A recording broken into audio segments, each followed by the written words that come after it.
Hi guys, how are you doing? It is my hope that you are doing well. I'm also fine, and I thank God for this opportunity that He has given me once again to be here on the Vima Show. This is the show where we deal with love issues, relationship tips, marriage tips, and inspirational stories. And so thank you so much for the support so far. Thank you for subscribing. Let us continue growing together. And if you're there, you've not subscribed, please go and subscribe, share with your friends, like, and comment.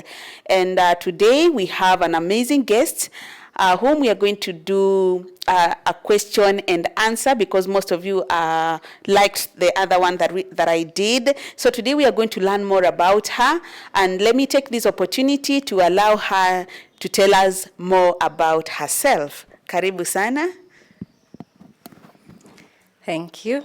Yes. Good afternoon. The name is Mercy Ndungi.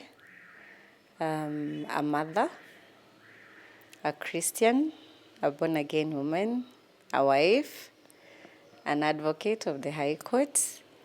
Currently, I'm practicing with Ndungi Mwisio and Company Advocates at Mulimol in Kitui, room 82. I'm also in real estate. I'm a CEO of White Hat Properties Limited. As a part of the real estate, we have a construction company and a manufacturing company. It's a Kitui Precast Concrete Products. We deal with concrete products, culverts, and those other things, building blocks, your building materials, name it, and all that. I'm a mother of two. One is 6, the other one is 2. And I think that's it about me. Okay. Yeah.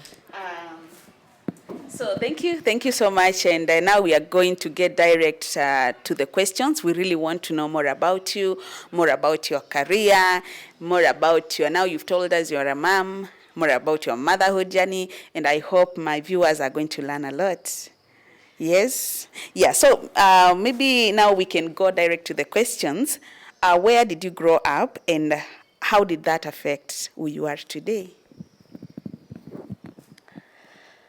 Wow.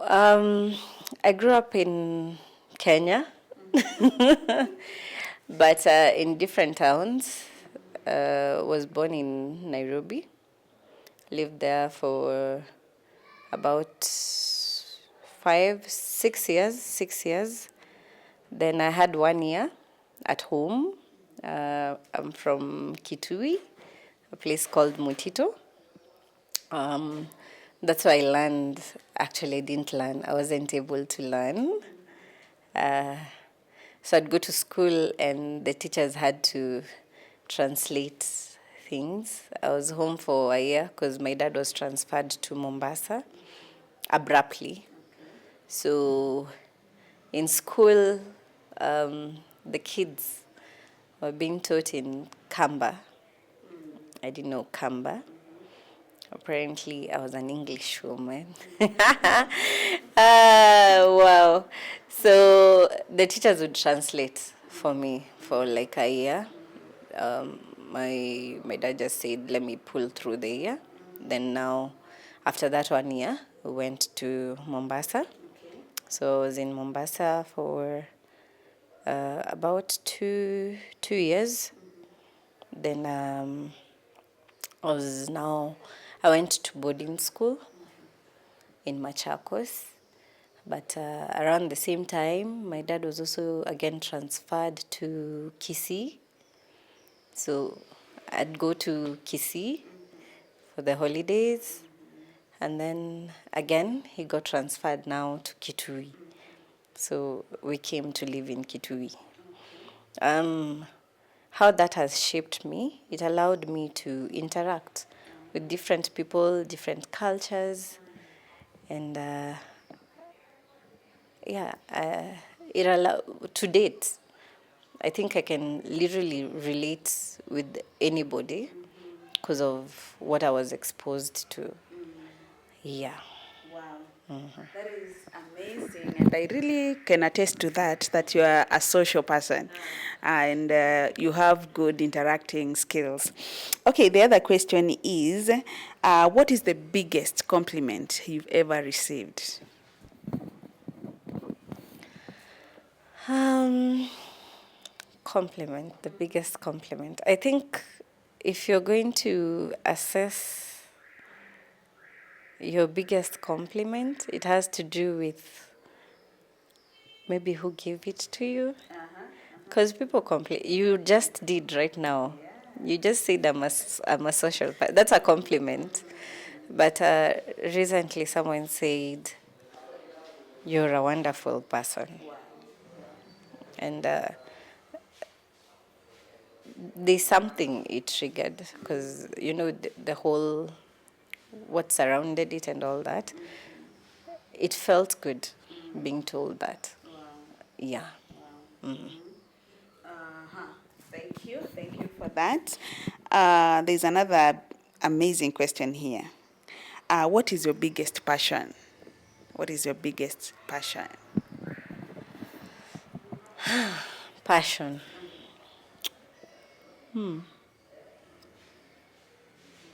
I want to think passion is something that brings joy to your life.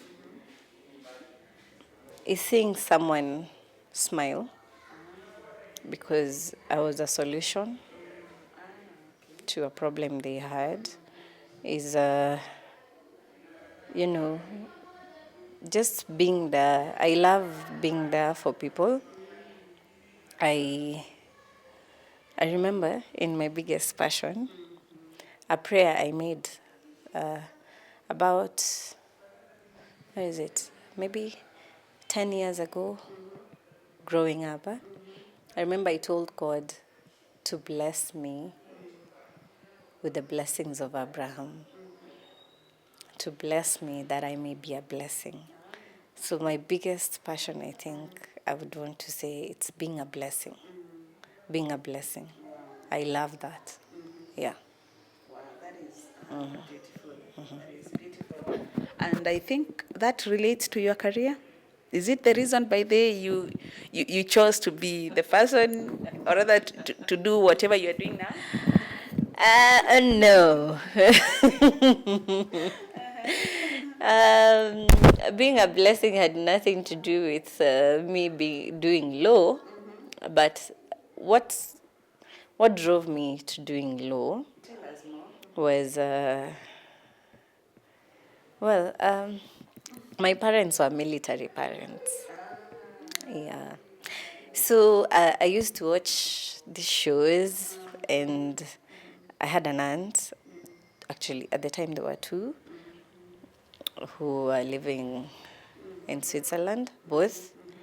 So I'd listen to them talk about how, in Swiss, you can't, you're not supposed to cane your children, you're not supposed to do these things. And I'm like, Connie, the children in Kenya don't have rights. So every time, like, I want to do something, now, like, there's a time I want to go for Sunday school in AIC, and my mom says, no, we are going to here. And I'm like, I have my rights. I have a right to religion. And it was just something silly. But that is literally what drove me to want to do law, because I believed children have their rights, and I would want to know what these rights are and protect those rights. Now, shaping it up, um, because of, well, life happens. So I ended up enjoying and loving conveyancing. Conveyancing has to do with land. So land law, property law. And in the midst of it, because of the children, I I do love family law, which includes matters succession, divorce, marriage, whatever, family matters. Then now on the intellectual side, we enjoy the commercial practice, which is everything and nothing to do with your money. Your money. You have to give us your money. Yeah. That's where we work, I'm thinking of a question about the biggest challenge. What is that biggest challenge in your life? And then how did you overcome it? Or rather, I'm hoping it's in the past. So how did you overcome it? That's a good question. So now, my biggest challenge was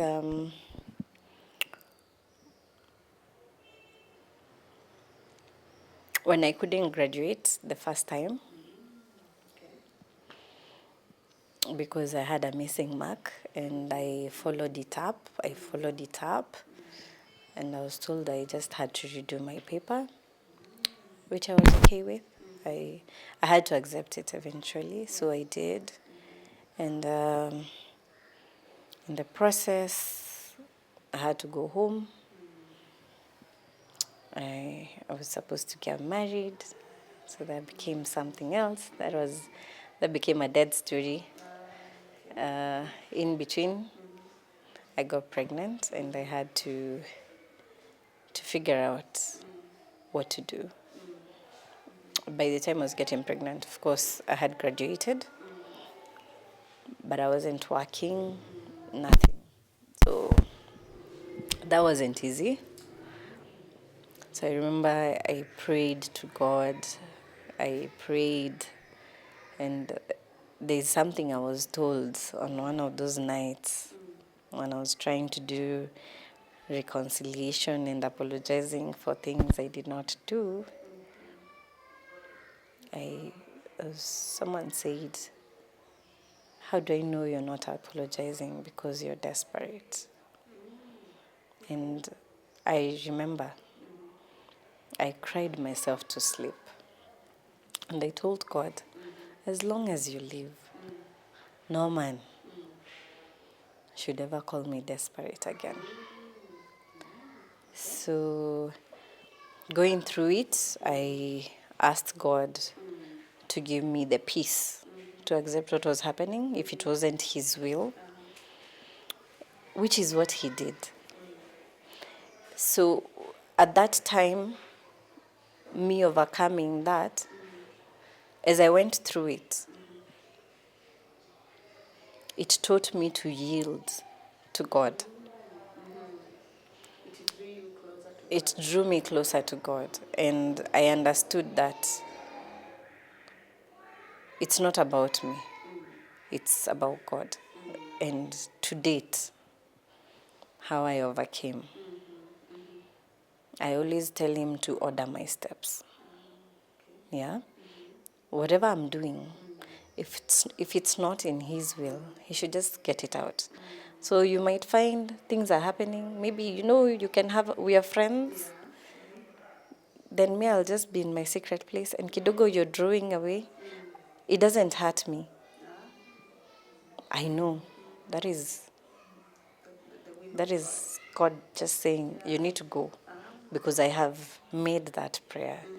It's what keeps me going. That space I was in at the time got me to where I am today. It taught me so many lessons.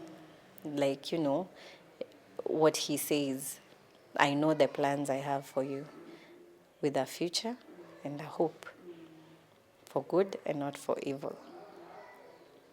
And in all circumstances, give thanks. So regardless of whatever challenge may come, I usually thank God for it and tell Him, let me see what it is that you have for me ahead there. And as of now, give me the strength, the peace that I need to go through it. Yeah. I feel that I need to take you back to something that you've really mentioned. And I know my viewers will some of them relate to what you've just said, that there was a time you really felt like you are desperate, you there, you are expectant, and maybe there's somebody there who realize that they are, or they have passed through that and they feel like giving up. What advice can you share with them, please? My advice, it gets better. It gets better. That situation taught me, or rather resonated. Okay, before I get to the point, during my experience, I literally got to relate with God's word. Like literally, everything He says, we might not get it until you go through it. Now, like a time where there was so many accusations and everything, and I remember asking God, God, where are you? And there was a conference in church which I attended, and honestly, that is the one time I've ever had that message preached.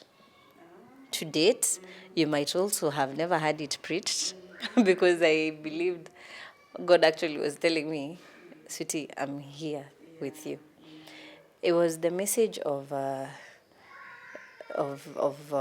brothers to Dinah, the chick who got raped, I don't know, by the prince of Kina, what is his name?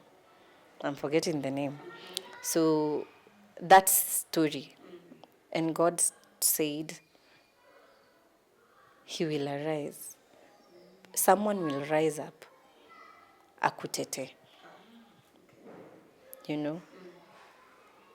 And then as a follow-up, I heard, the Egyptians you see today, you shall see no more. And then again He said, He will wipe away my shame. That was then. And He did. He did. It was intense at the time. And as I got through it, the word that resonates in my heart and is what I would like to tell someone today. It is always darkest before dawn. So your dawn is coming. It gets better. I mean, it can never stay dark. It will be dark for a few hours and light comes. So regardless, that situation cannot be permanent. It just has to pass. It's a passing wind. Yeah.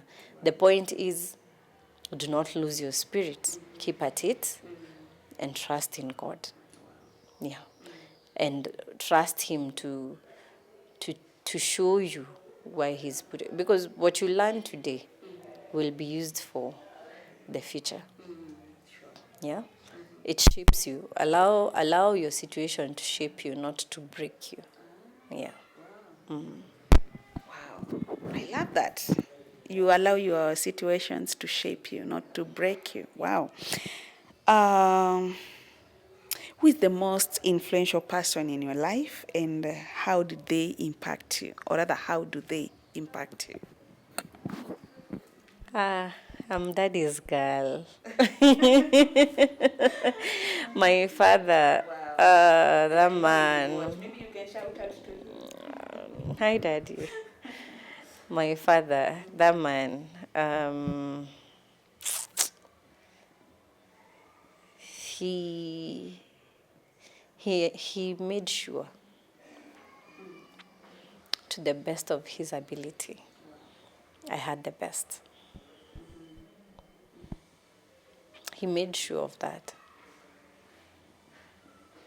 And to date, sometimes I don't even respond to his messages. I'm sorry. But he'll send you encouraging quotes. He'll send you videos. He'll, just to encourage you. Yeah, there's so much I'd say about him, but I don't know. I'm even short of words. But he's the most influential person. When he speaks, the rest of you, Poleni, poleni. Yeah. Wow. What do people misunderstand about you and why?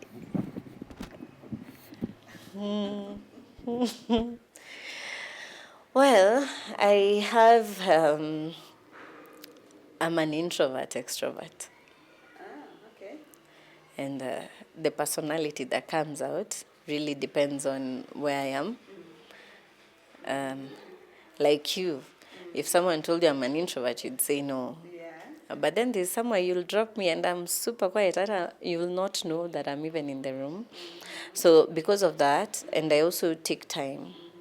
I take time before, I don't rush into relationships or, just being all over the place. I take time. So people tend to think I'm a snob. Yeah. Um, that I don't like associating with people. And yeah, that couldn't be far from the truth. When you get to know me, choosy, yes, you have to be choosy. I mean, you don't let everyone into your circle because they influence who you are and they influence how you think. So it's not wrong to be choosy. It's very okay. So for me, um, what they don't know, I am a cartoon. I'm a cartoon. But it depends, like I say, it depends on where I am. And then also because of my profession, sometimes you'll find me when I'm in it, I don't laugh. So you might think, "Ay, msichana hata achikangi na watu." But I'm a social, I'm an introvert, extrovert. That's what I am, depending on where I am. That is a good answer. That is a good answer. How do you want to be remembered? As someone who touched people's lives, I have made it, it's something inborn, it's in me, a goal that anyone who comes into my life, one way or the other, they'll have something to say that Mercy did for them. Maybe I told you a word that encouraged you. Maybe I helped you out in something, but I want to be remembered as someone who touched people's lives in a positive way. Yeah. And I believe that God will help you to do that. Yes. What is something surprising that you've learned about yourself? Um, I can go to war for the people I love. Okay. It's not so surprising. I know I can be stupid in love, but when it comes to me loving someone, I'll love you 100%. I can give you a million chances as you break my heart.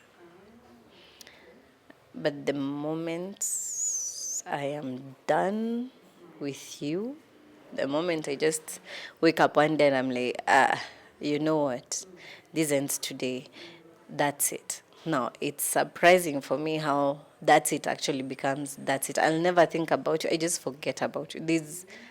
It's like my memory just shuts down on you and closes up, and that's it.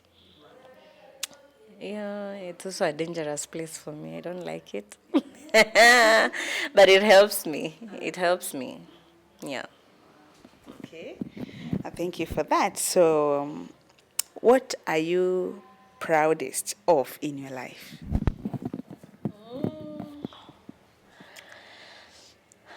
The woman I'm becoming, she has been shaped by so many things, so many things. I love that regardless of whatever's thrown at me, some maybe are self-made, others have been made by other people. No one is perfect, and sometimes you can get yourself into situations. But I love that regardless of whatever situation it is, I find a way of rising above it. You know, literally when you're told dust yourself up, get going, that is it. So that's it. That's what I'm.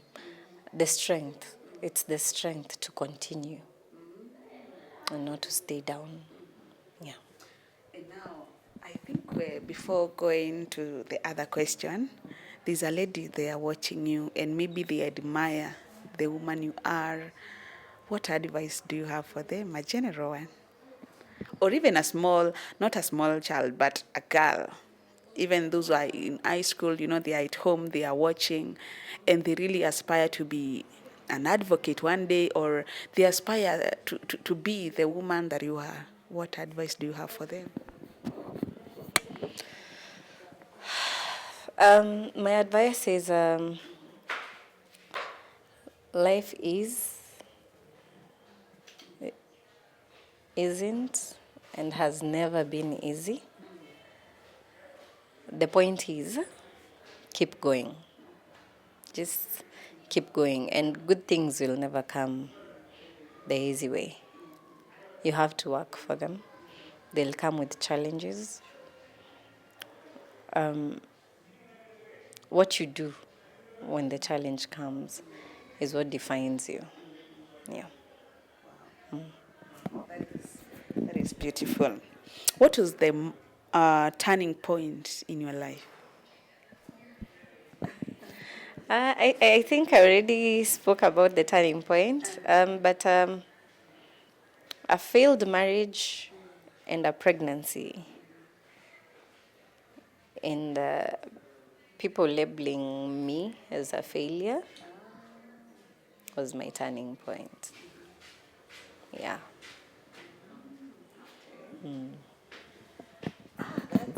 That's tough. That's tough. And but you are strong. You know, I just love the person you are, because you're very strong. You're very strong, and you did not let all that break you. How did the society deal, or rather, how did the society deal with your situation? Because I know sometimes we usually have that discrimination. How did you deal with it? Well, the society. That is around you. Well, it was something I had to go through alone. I had a few, about 3 or 4 friends, the ones I had grown up with, like from a toy. Those ones stayed. The rest, they just watched from a distance. The society, I don't know, I just hear things. This was said until it got to a point where I shut down, and anybody would be like, what's happening? And I'm like, no, just leave me alone. Because it got to a point where I couldn't handle conversations from people. I needed to hear myself. I needed to listen from within myself, because that is what was giving me strength. Every time I hear what people are saying, I couldn't handle it. I had, huyu alishindwa na shule. She got desperate, that's why she was getting married. She, a lot of things, to a point where I didn't want to walk the streets. So even from work, I just get a boda, take me home. From home, bring me to work. Because I don't want to walk. I can't handle people looking at me. It was bad, but we thank God. We are here today. And now that you overcame it, because you've overcome already, what advice would you tell our society? I know those people are watching. what can you tell them? How should they deal with such an issue? The society, let's not be harsh. There's today and there's tomorrow. Today I'm down, tomorrow I'm up. Take care that you don't treat me in a cruel manner, that you might not know how to handle me on my better days. Yeah. I love the way you're full of wisdom. Hey, you're wow. Okay. Uh, about your past, do you have any regrets? Well, I don't think so. I have made a choice, deliberate choice, not to regret the things that have happened, because it is those things that have happened that have shaped me. So I chose to see every challenge, everything that could look like a regret, every failure as a stepping stone. And like I said, in all things, give thanks. For all things work together for good. All things, including what you might look at as a regret, is part of the all things that work together for good. Yeah, so no, I don't think so. Unless maybe there's a chance that I didn't take that I should have. But then again, if I didn't take it, it was in God's plan. Yeah, so no. I choose not to. Yeah, by choice. Beautiful, beautiful. And now about your job. What do you love most about it? Yeah. What do you love most about it? The law is good. It's diverse. It's adventurous. It's not easy to feel stagnated. It's not monotonous. There's a lot of drama around it, you know. So if you want it to be exciting, it can be. And because the law is so diverse, you can practice in different areas. So what I enjoy, the diversity and the challenge it brings. Because today you'll bring a question to me, you're just coming because you want to see an advocate, and I'm looking at you and I'm like, Jehovah Jireh. How am I supposed to answer this one? And it gets me back to the books. So it's challenging. New challenges every day. There's no redundancy. Yeah. So beautiful, and if you're there, you really want to be like her, it's possible. I think she's here to just tell us that everything is possible, you just need to be focused. You've told us that you're married, yes, and every day I tell my people on the show that marriage is not easy. It's not a bed of roses. It's not a walk in the park, but we have to work for it. And every time, by the grace of God, we are conquering. What have you learned about marriage so far? What I have learned. Where? There are so many things you've learned. Share with us just a few. What I have learned, never lose your identity to your partner. I think you can clarify on that. No, if you enjoy, for instance, in the simplest terms, if you enjoy music, don't stop listening to music just because they don't like you listening to music. Buy earphones, listen to your music. Because on your darkest day, that music is what pulls you up. Yeah. You get to maintain your joy. But when they become, well, we are told we become one, but, hey, Pastor. But just maintain your personality. Just be you. The uniqueness that got him to liking you, don't lose it for them. Because the moment you become them, no one wants to see the reflection of themselves in a mirror. That's why they're getting you. Because kama yeye ni mvivu and then you also become lazy, how are you helping each other?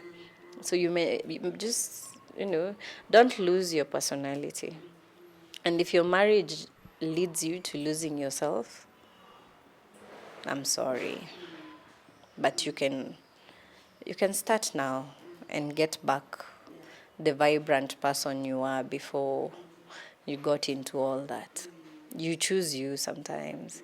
I'm not saying get out of your marriage, just choose you. Be yourself. Enjoy being joy in your marriage. Yes. Wow. Yeah. Okay. And, I think sometimes we tend to misunderstand the point of when you marry, you become one. And I think personalities should always remain to be different. The person you are, and that point of never losing yourself is very much important, because you find you want to please this person, and to think according to you, you have to change to be like them. And I think my viewers have really learned that you are not supposed to lose that identity. Yes, yeah. Just so I clarify on that, um, when I say don't lose your personality and don't change for your partner, there's positive change and there's negative change. Now, if your friends were taking you to alcoholism and your partner doesn't like you partying and all that, well, depending on how the two of you met and what you two used to enjoy, because your dating period shows who you are and who the other person is. Yeah. So if there are things they don't like, and honestly, when you iter yourself to a committee, you can, you can see, and yeah, this one is not a good one.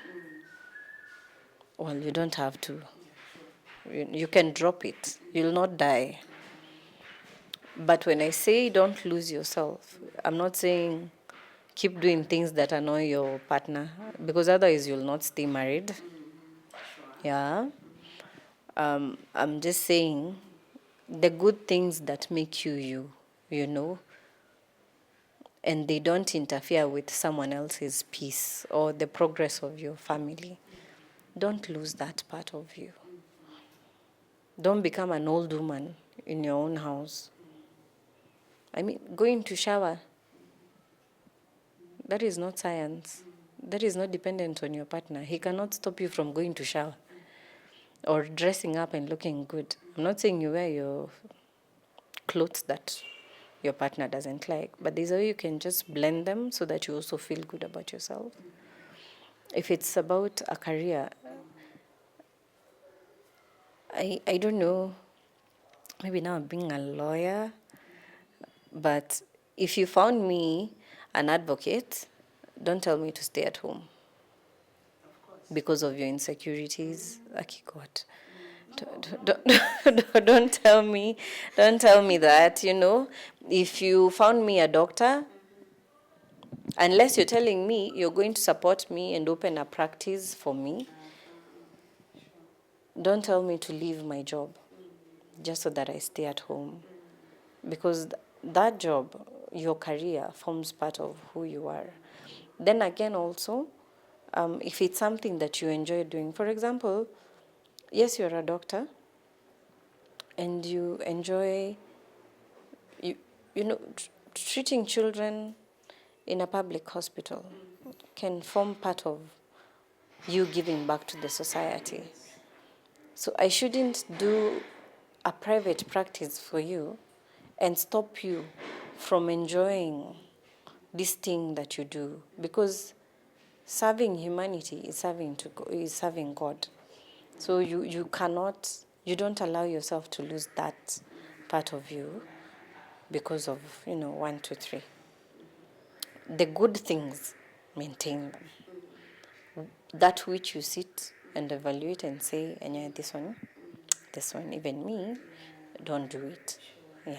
There's always room for compromise, but don't lose yourself. Yeah. Eh, that is profound, and thank you so much. We really needed you on the show. Now, as we conclude, I think you are loaded. There's that thing that you feel that we've maybe not talked about, and you feel it's good to share as we conclude. Let it be a parting shot. What have we not touched on?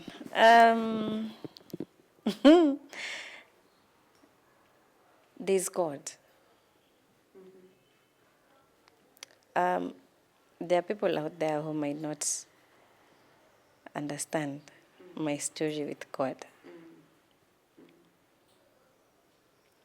But what I can say is, in everything you do, put your trust in God. Do not trust in man. Because I learned in the few years I have lived, which might be a lifetime for someone, that God is loving.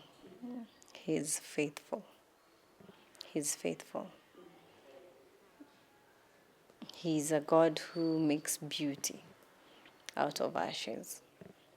I'm someone who had been cancelled in society. She'll never amount to anything. Literally, that thing that they used to quote in the Bible, can anything good ever come out of, was it Jerusalem? Nazareth. That was it. Can anything good? So I said it before, as I sit, this is the goodness of God. And because of that, nothing shocks me. As He comes, I know God is in control. I just go and I'm like, hey God, where hii tunafanyanga aje? Show me how to get through this one.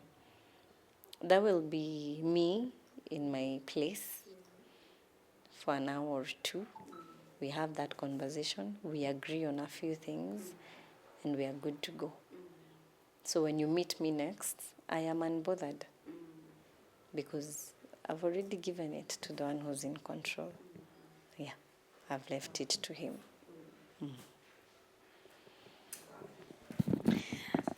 So it's God over everything. Just giving Him the first priority. And that is what we do. Yeah, we encourage people to always allow God to take the first priority. And so thank you so much, Mercy. It's an honor to have you on the show. It was a privilege, and we've really learned a lot. And I hope my viewers have really learned a lot. And so thank you so much for staying tuned. Continue subscribing, continue sharing our content, and let us grow together. Thank you so much for the love that you've shown me. And I believe that we are going to continue growing together in this show. And something else that I just want to encourage you, make sure that your marriage is working, make sure that your relationship is working, because we always say that with God, it works. Thank you so much.